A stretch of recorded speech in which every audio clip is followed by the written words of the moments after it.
Dani, ¿el actor nace o se hace? Bueno, a ver, a veces eres actor por necesidad, sobre todo cuando tienes así relación un poco con la calle, tienes que actuar muchas veces, pero si no te haces, si no te formas, eso se acaba. Eso que puede en un principio tener puedes tener intuitivamente cierto talento, si no te formas, se acaba.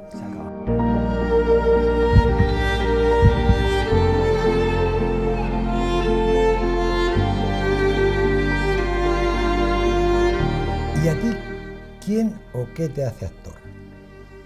Pues mira, casualidades de la vida, yo empecé siendo grafitero, o sea, empecé a grafitear cuando tenía 14 años, y como soy muy pesado, muy tozudo, y cuando se me pone algo en la cabeza, hasta que no lo consigo no paro, pues de tanto pintar me hice un personaje conocido dentro del graffiti a nivel nacional.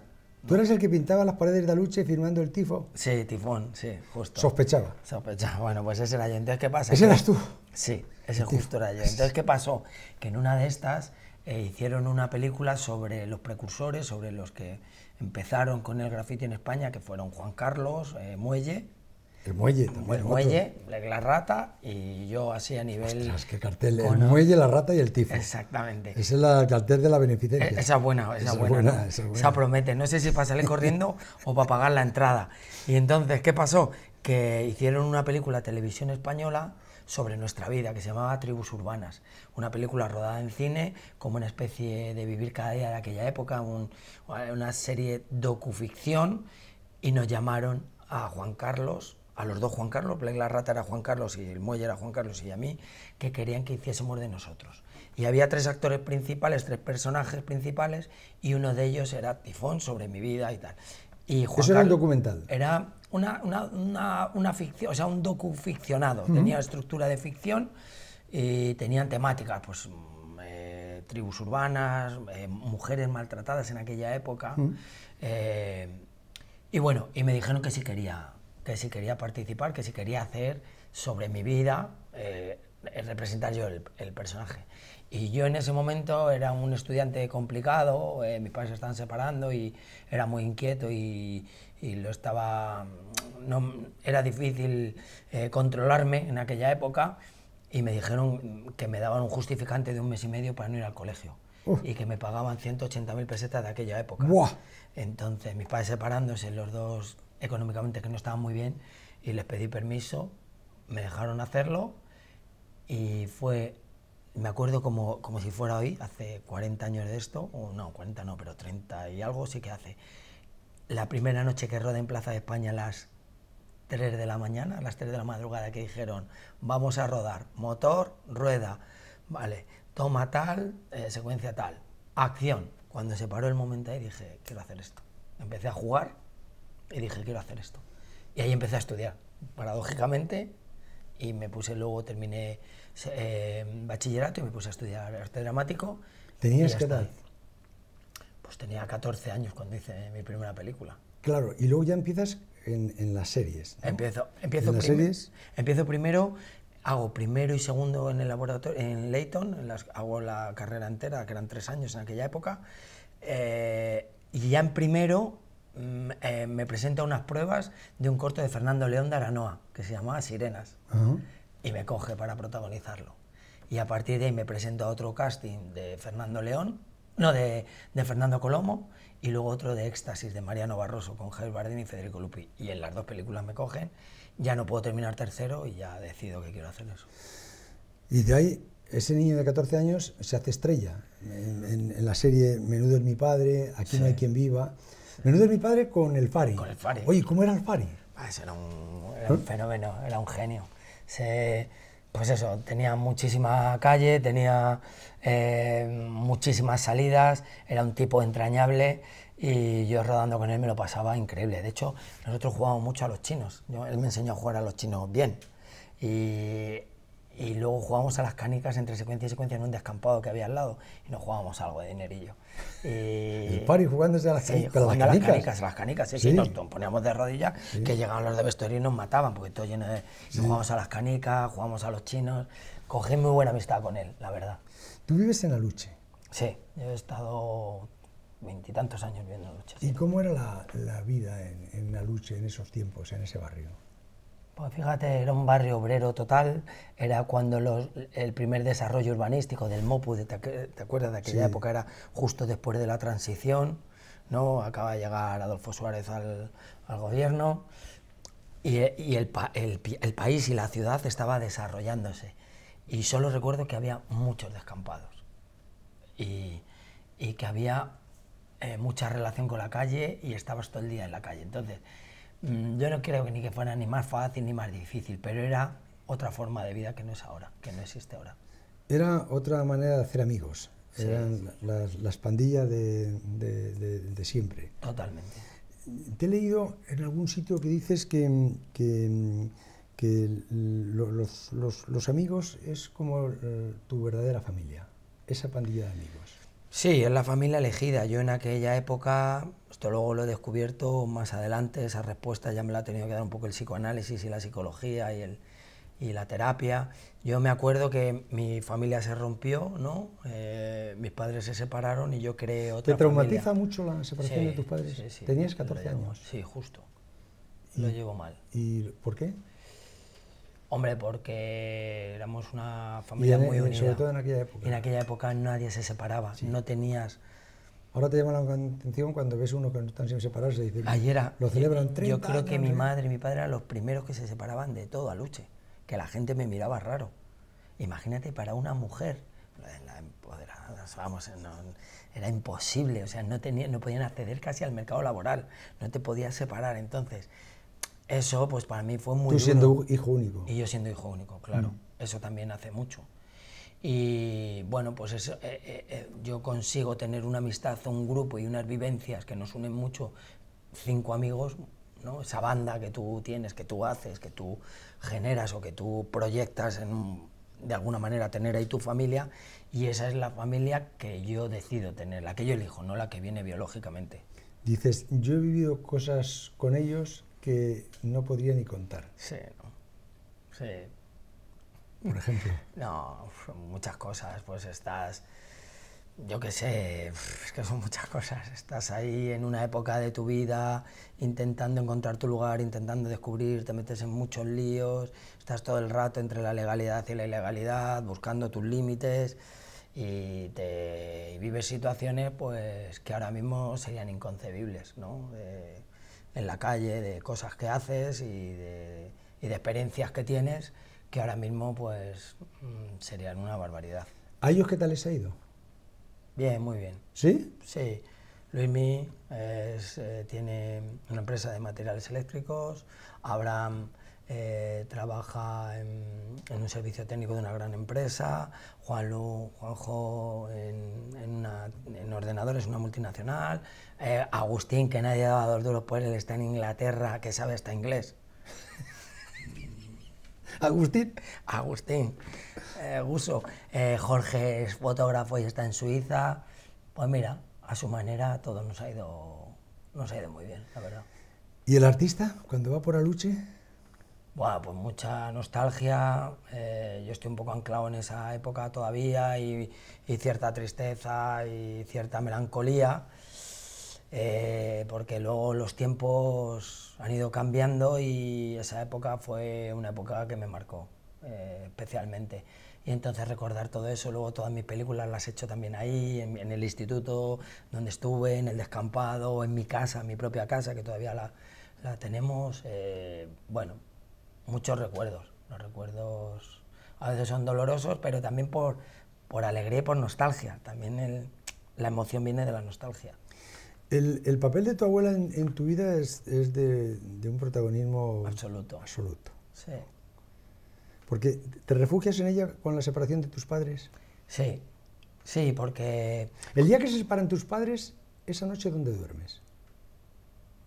A ver, yo hay un momento, es que ya no tengo mucha memoria, cosas como que las tengo borradas, quizá un poco por autodefensa, pero el día que se separan mis padres, creo que duermo en casa con mi madre. Lo que pasa es que a partir de ahí yo entro en una vorágine un poco difícil para mi madre. Hay momentos que me escapo de casa, hay otros momentos que me echan de mi casa, o sea, que me echan de casa porque no se hace conmigo. ¿Qué era lo que te separaba de tu madre en esos momentos? No, de mi madre yo tengo, es incondicional el amor que tengo hacia mi madre y que luego he tenido hacia mi padre y que les he intentado entender porque se separan y cómo lo hacen y de la manera que lo hacen, con la información que tienen. Con mi madre tengo un vínculo inquebrantable, pero es verdad que ella, siendo mujer separada de aquella época con un hijo muy difícil, porque yo era muy complicado, eso no tiene herramientas, y entonces yo en ese salto generacional con mi abuela me entiendo más con mi abuela, ¿no? Eso es maravilloso de los abuelos y las abuelas y los nietos y las nietas, que como no es un vínculo directo de madre-hijo, yo con mi abuela tengo una conexión que no la puedo tener por circunstancias ¿Te era más fácil genealógicos. obedecer a tu abuela que a tu madre? Sí. Bueno, yo no obedecía nada. Yo el tema de la autoridad todavía lo sigo teniendo ahí que trabajármelo. El tema, o sea, el tema de que me obliguen o que me digan qué es lo que tengo que hacer, pues yo siempre me voy a rebelar. Voy a ir por el camino contrario hasta que yo descubra que no debo hacer eso. Pero en el tema de mi abuela, es que mi abuela era un ser con una humanidad, con un respeto, con un sentido común, con una sensatez único. O sea, una gran parte de lo que he aprendido a ser mejor persona, porque yo he tenido que ir evolucionando y he tenido que ir equivocando para intentar mejorar como persona o para avanzar, se lo debo a mi abuela. Era costurera, ¿no? Sí, no máquina. ¿Sí? Sí, cosía para todo el pueblo. Todo el mundo la quería, a ella y a mi abuelo Eladio. Fíjate, en aquella época mi abuelo es el que cuidaba la casa. Fíjate, ¿eh? Te estoy hablando de la época de la dictadura. Mi abuelo es el que hacía la comida, es el que limpiaba la casa y aparte tenía su fragua y unas manos únicas, pero mi abuela, que era la que trabajaba muchísimo y la que traía el dinero en gran parte de la costura, estaba trabajando siempre. Y la haces artista. Sí. Bueno, es que ella era ya artista, yo lo único que hago es ponerle una cámara delante. ¿Cómo se te ocurrió la idea de rodar esa película a cambio de nada? Sí. Con tu abuela en el motocarro aquel. Pues tiene mucho autobiográfico, porque al final La camionada, Canallas, ahora La deuda, la que acabo de dirigir, al final se basan en mis experiencias. Y en mi experiencia, la tercera edad, mi abuela, concretamente mis abuelos en sí, tiene una importancia capital en mí, en mi educación y en mi manera de ser, y en mi personalidad básicamente. Y entonces quiero contar, porque el cine muchas veces mira para otro lado y no habla de la tercera edad, y quiero contar también su vida, porque yo de ella aprendí mucho y nosotros, eso que hacíamos, yo salía mucho con mi abuela, con mi furgoneta, a buscar muebles. ¿Sí? Ahí es un paralelismo entre el niño abandonado que se siente abandonado y los muebles abandonados que va recuperando para restaurar. Eso es un poco el paralelismo y la metáfora entre la relación de mi abuela y mía, ¿no? Y la relación de los muebles, de la búsqueda de muebles para restaurarlos. Yo también tengo un poco de Diógenes, decirlo, pero llevo cogiendo cosas de la basura y de los contenedores y tal, yo creo que desde que tengo uso de razón, desde los 7 o los 8 años, porque el valor emocional de cada cosa no quiero que se destruya, quiero recuperarlo y además prefiero no seguir consumiendo. O sea, y con ella me iba con mi abuela, con la furgoneta, o con Luis o con mis amigos, buscando por Madrid. Antes de irme a una discoteca, te lo juro que me iba con una furgoneta a buscar enseres. ¿Sigues viviendo de manera espartana? Bueno, no tanto, ya me estoy aburguesando un poco. No lo veo. Que sí. ¿Vas en el metro? A ver. Sí, creo que sí, sigo yendo. ¿Que tienes el bono? Sí, tengo por aquí. No me digas. A ver, ¿Sí? Te voy a decir ahora.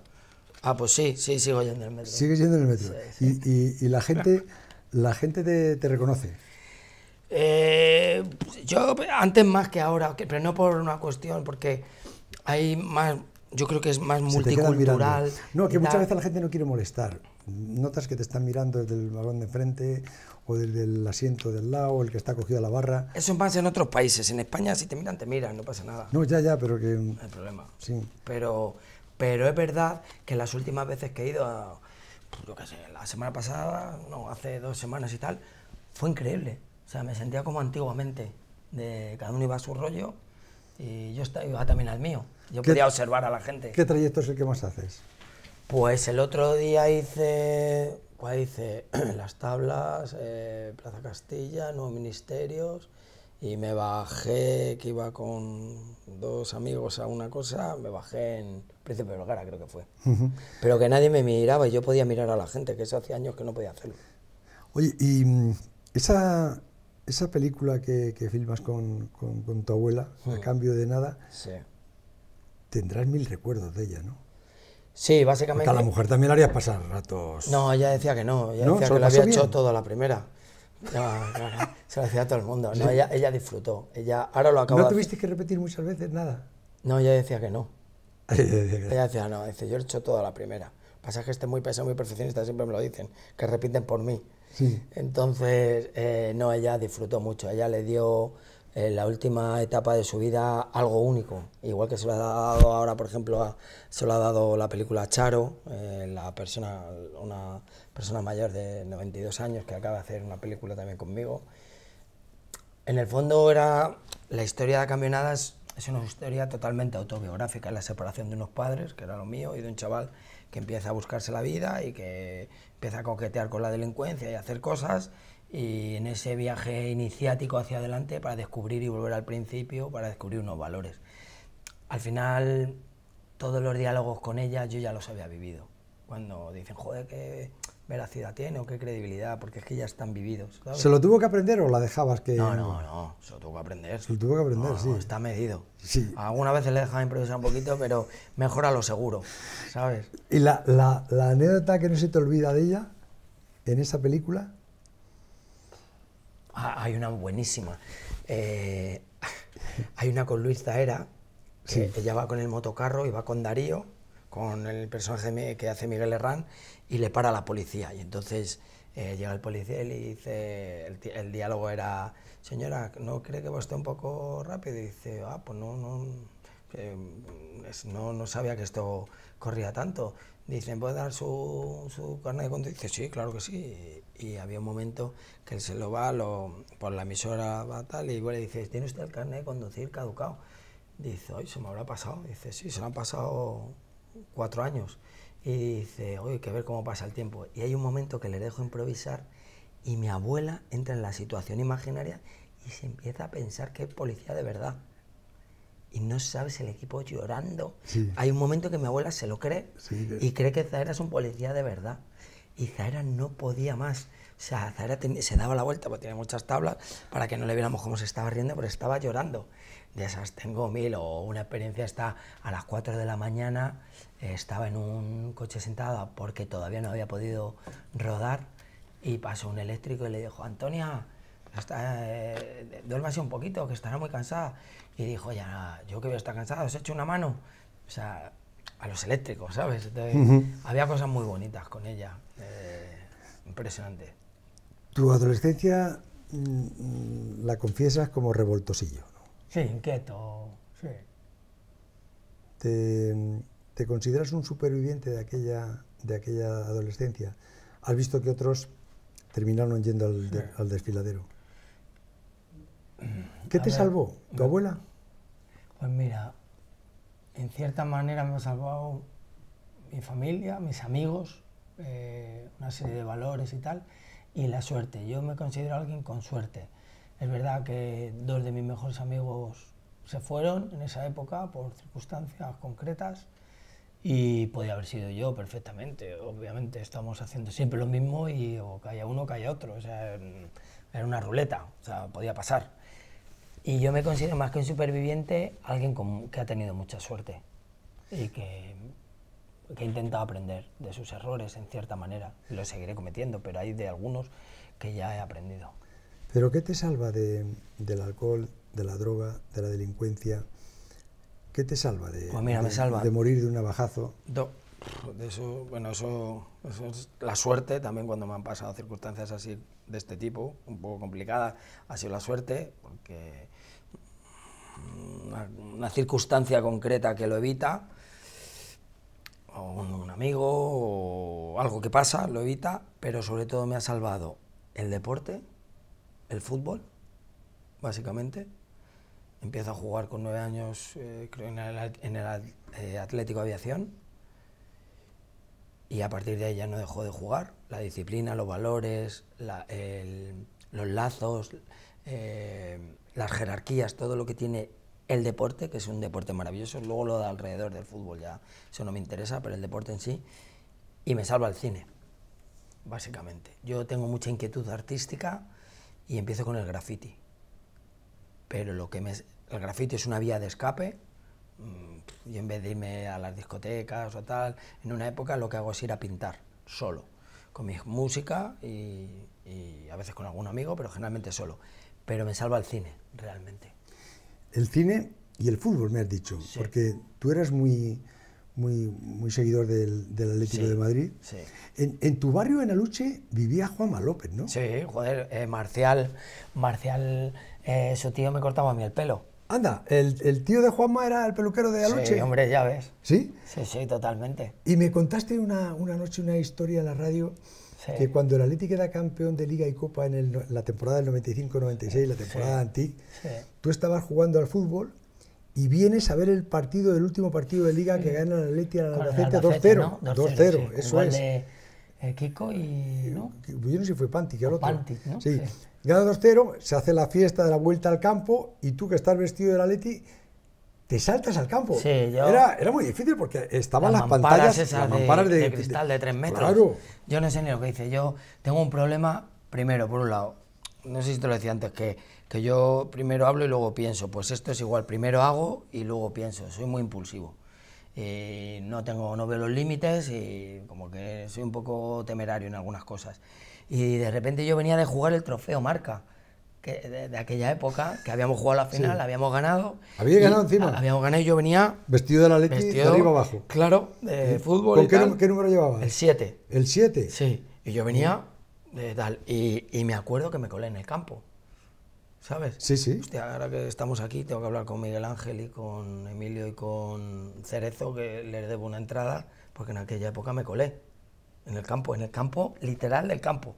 Y luego, después del partido, con la efusividad, se me fue la cabeza Y diste la vuelta al campo con los y jugadores. salté. Y- Y me puse a correr con ellos como un descerebrado, porque ¿qué haría yo ahí? ¿Para pero qué? claro, como ibas con la camiseta... Iba con pues la camiseta que venía dirían, de será de los jugar, veteranos. Dirían, pues un familiar. O bueno, de los juveniles, pero porque- qué veterano, yo era claro, juvenil claro, en aquella época. claro. Y entonces me puse a correr con ellos. Y yo no sé por qué hice eso, si es que no te lo puedo explicar racionalmente, porque no sé por qué lo hice. Y yo iba corriendo, la gente nos aplaudía, yo decía, hola, una cosa súper absurda. No sé. Yo emocionado, porque lo había vivido como algo único. Y ellos se metieron en el vestuario. Y tú detrás. Y yo me metí en el vestuario. ¿Cuándo?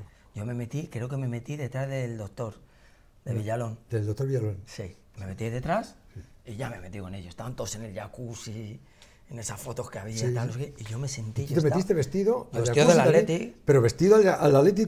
Primero me senté. Me senté para ver todo aquello, porque para mí era único. Yo venía de la regional, todavía jugando yo qué sé, el Parque Europa, en la aviación, en el Bierzo, en el campamento, en el Águila, el Lucero, en todo lo que había jugado. Y eso no era la élite como ahora, porque eran otros tiempos, pero eso era un nivelazo ya, Viste el primera vestuario, división. viste las casillas donde estaban las botas... Vi las casillas de las botas que estaban en armarios de maderita y tenían puestos los portabotas y las medias. Y dijiste, si me llevo un par de ellas no se nota. Hombre, es lo primero que pensé. Dije, yo buscando el 41, tenía un 40 por aquella época, un 41, y digo, hostia, ¿de qué me llevo? Pues aquí era un tallo, tal, no sé qué, no sé cuánto. Yo estaba viendo la bota, digo, a ver, tal, Nike, Adidas, todo el rollo, ¿no? Y de repente estaba así y dije, buah, me voy a bañar primero con ellos. Pero que es ¡Vestido! absurdo, no sé ni cómo puedo estar contando esto. Y cuando de repente, tal, viene López. Viene López Juanma. el central, Juanma. Claro, Juanma López. Sí, sí, sí. Y de repente viene y me dice, me reconoció, porque claro, yo no era familiar de nadie. Yo creo que él me conocía del barrio, de su tío, de tal. Me dijo, ¿tú qué haces aquí?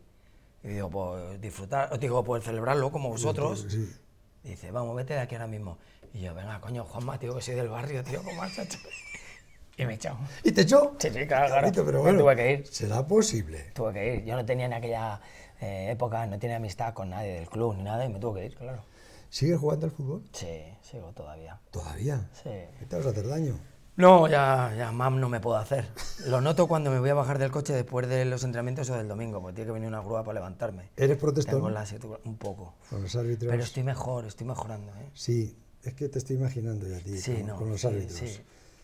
Te Sí, te han tenido que expulsar más veces que siempre minutos. amarilla, siempre, o sea, si busco el límite, para la roja me cuesta, pero hasta la amarilla sí. Se tapan, tengo. ¿no? Sí.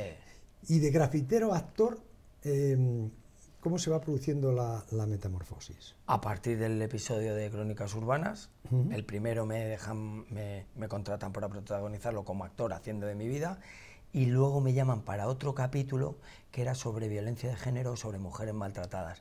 Y estabas preparando entre medias de todo esto las oposiciones a bombero, ¿no? Sí, justo.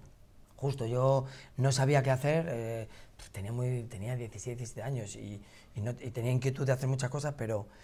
¿Te hiciste por bombero mismo? Sí, me gustaba bombero, sí, porque era muy corporativo, porque tenía algo de ayudar y tenía algo de estar en contacto con tu cuerpo y de prepararte, y era muy corporativo, no sé, siempre me ha gustado mucho el cuerpo de bomberos para trabajar y me parecía muy bonito. Y me empecé a preparar las pruebas, que me acuerdo que hace poco me encontré a Emilio Buale, que es un actor que ha hecho mucho, ha trabajado mucho conmigo en teatro y tal, no sé qué, y me dijo, estuve el otro día, le fui a ver al parque ahí a San Blas, estuvimos ahí hablando y tal, dice, ¿te acuerdas cuando nos preparamos las pruebas juntos y tal?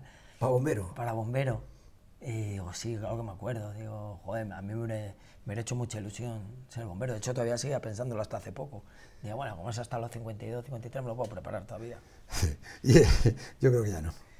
Bueno, no hay que perder la ilusión. La ilusión es lo más importante. No, yo te veo más cerca de Hollywood que de la estación de bomberos. Ya, pero por ejemplo, cada vez que sales al campo, si no piensas que vas a meter un chirlo, si no vas a meter un gol, no lo metes. No, eso es verdad. A veces que lo piensas y no lo metes, mejor pensarlo. Oye, y ya empiezas a ser actor y ese niño que circula por el barrio, ¿cómo le ven? ¿Empiezas a notar el cambio? No, eso Entras a los bares, eso es más tarde. vas al peluquero, al tío de Juanma, y te dicen, te he visto en Aquí no hay quien viva. Eso fue ya más tarde, fue a los 22, 23, ya empecé... A ver, todos pensaban que era una locura. Mis padres, mi madre y mi padre me apoyaron, y mi abuela sobre todo me dijo, inténtalo. ¿Con tu padre y tu madre la relación ya se normaliza? Sí, se normaliza a partir de los... Siempre ha sido normal, pero, sí, ya, pero entre los 14 y los 18, 19 yo estaba desubicado totalmente. Entonces a partir de ahí empiezo a ser consciente y a entender y a no juzgar, y a partir de ahí vuelvo otra vez a tener una relación muy intensa, o sea, muy buena con ellos. ¿Y notas luego ese peso pegajoso y dulzón que es el de la fama? No. A ver, o sea, está claro que Aquí no hay quien viva ha sido y sigue siendo un fenómeno casi social, que no. Nosotros competíamos contra el Madrid, contra el Barça en Champions y ganábamos en audiencia, eso ahora es imposible. Nosotros hacíamos picos de 11 millones de personas, o sea, quiere decir que toda España te estaba viendo. O sea, hacer picos de 11 millones de personas, de SAR, todos los miércoles, es difícil.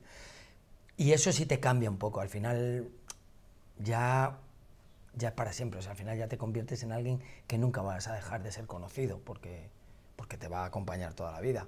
¿Uno se llega a rebelar contra el personaje que interpreta? Claro. Que yo no quiero ser ese, pero la gente te ve como ese. Fíjate, con el personaje no, porque yo de todos mis personajes saco cosas que me han gustado, que me ha gustado mucho hacer y que he aprendido y que he entendido cosas mías y de la vida y de otros personajes, pero sí me rebelo contra el ser conocido, contra eso lo paso mal. O sea, es una factura que para mí, el perder la intimidad, es una factura que por otro lado es un conflicto personal que tengo, porque también estoy muy agradecido a que ser conocido y que la gente te quiera, pues joder, es de valorar, ¿no? Y es de agradecer, porque eso es que te ha ido bien la vida en lo que te dedicas, pero hay algo que el que no tener intimidad, el yo no poder observar, porque yo soy muy observador. Y desde que era pequeñito y desde que empecé a un poco estar desubicado y tal, y esto, yo iba por la calle, me da cuenta de todo, muy observador y tal. Y ahora, a partir de que fui muy conocido, no puedo observar a nadie. No puedo observar, no puedo ver, porque te miran a ti. Entonces, tú apartas la mirada. por respeto y porque tiene 1000 cámaras alrededor que te están observando todo lo que hace. Y eso sí es una factura un poco alta, que no me arrepiento de lo que soy, pero sí es algo que he perdido y que me hubiera gustado. Sería maravilloso tener intimidad y ser actor, pero no puede ser. Las dos cosas juntas. No. ¿El barrio sigue siendo igual o ya es muy diferente a Luche ahora? Fíjate que no ha crecido mal, ha cambiado un poco geográficamente y multiculturalmente, pero ahora va a cambiar mucho con la operación campamento, ¿no? Que van a hacer 17.000 viviendas, que espero que efectivamente sean de vivienda social, que es necesaria por cómo está la tensión y los precios y tal, pero no ha cambiado tanto. Es un barrio, yo creo que es un barrio bonito para volver en algún momento a vivir ahí. Siempre has adquirido con valentía un compromiso político. No lo has ocultado, además. Bueno, más que con valentía, con insensatez y sin filtro y sin pensar, me da un poco igual, porque al final lo que necesito es dormir bien, y si expresarme me hace dormir bien, pues si tengo que pagar otro peaje, pero siempre me da bien, a mí me da igual, o sea, es que es así, es que yo prefiero decir lo que pienso. Te detienen por una manifestación contra la guerra de Irak. Sí. Sí. Bueno, es que eso fue un episodio muy negro de nuestra democracia, apoyar el bombardeo y apoyar la invasión. Eso fue... Todavía tengo la foto en la cabeza de Tony Blair, de Aznar, de Bush.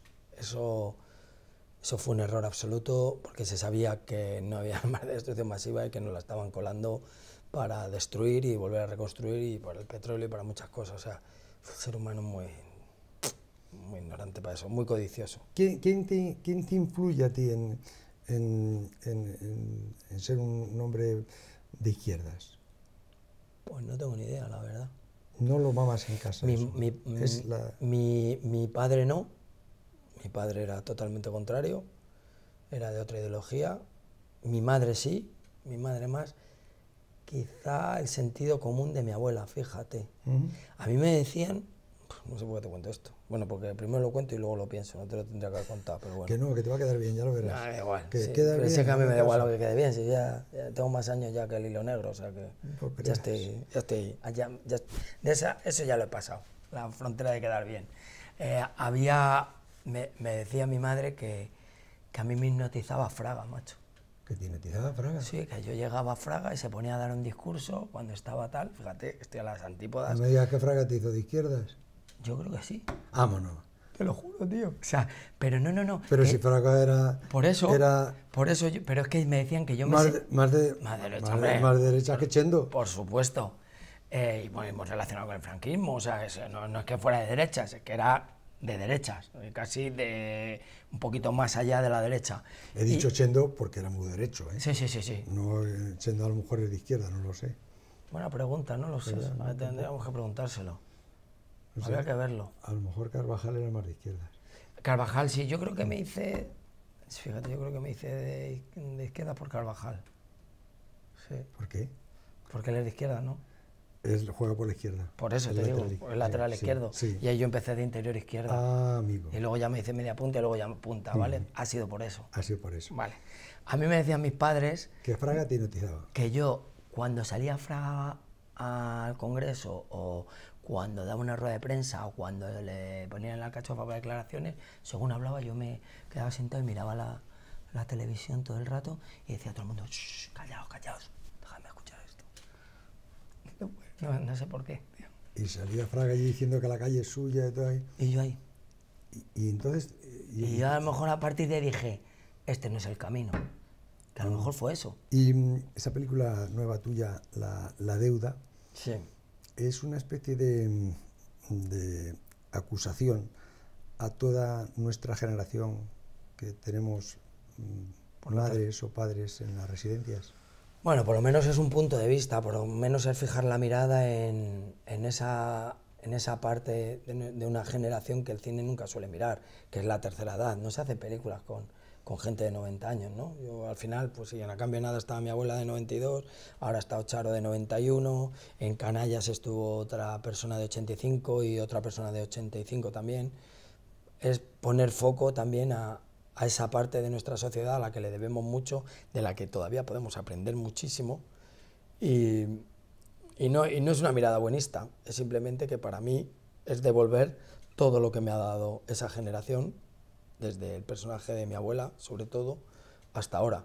Yo he aprendido mucho y lo quiero reflejar en mis películas. Siempre se está en deuda con nuestros padres y con los abuelos. Sí, yo creo que sí. Y a ver, la deuda, por ejemplo, la culpa es algo más judeocristiano, más algo que te paraliza y que no te deja avanzar como ciudadano, o sea, como persona. Pero las deudas morales también te condicionan a vivir de una manera concreta. Quiero decir, la deuda emocional, yo estoy en deuda siempre con mis amigos y con mi familia y con mis compañeros, con la gente que me transmite afecto. ¿Por qué?